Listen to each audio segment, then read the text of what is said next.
Kayo'y nanonood kay RSJ, Raymond San Jose. Good evening po sa ating lahat. Thank you, thank you. Thank you sa mga sumusuporta pa rin. Kahit bira na akong bira na mag-upload. Thank you sa lahat. Shout out sa lahat ng mga OFWs around the world, around the globe, kahit saan mang sulok ng mundo. Tsaka syempre meron ding OFW sa ibang planeta. Ayun, thank you. Ano bang topic natin ngayon? Wala hindi ko alam. Siguro ano kaya dapat kong gawin? Ito, may naisip na ako. Ikwento ko sa inyo ang alamat ng ikwento ko sa inyo ang alamat ng SGA. Alamat ng SGA.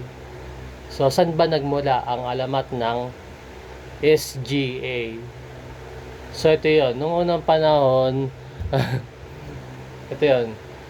Nung unang panahon, may nagtitinda ng scramble. Pero hindi naman scramble yung tinitinda niya eh. Ang tinitinda niya, fishball. Anong fishball? Hindi Hindi man fishball ang binibenta ko. Halo-halo. Anong halo-halo? Hindi. Bulag ka ba? Di mo ba nakikita itong tinitinda ko? Lechon kawali.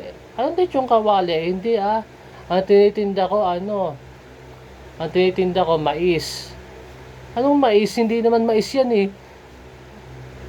Anong mais? Hindi kaya mais yan. Ang tinitinda ko banana Q. Anong banana Q? Hindi Anong banana Q? Di ba nakikita to? Ang tinitinda ko ang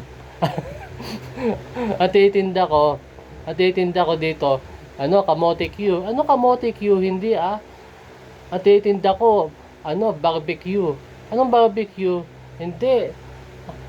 Ano yan tinitinda mo mga puset tsaka bangos? Hindi iba yung nakikita mo Hindi naman bangos to tsaka puset Ang tinitinda ko alimango. Hindi Anong alimango? Ang tinitinda ko starfish. Anong starfish? Hindi Ang tinitinda ko ang gulay, yung mga pangpakbet. Ay panay si SGA, panay free throw. Walang kwenta. Tapos MVP ka, SGA, panay free throw mo. Panay free throw lang. Free throw lang alam mo. SGA, free throw lang alam mo. At simula noon, nagkaroon na ng alamat ng SGA.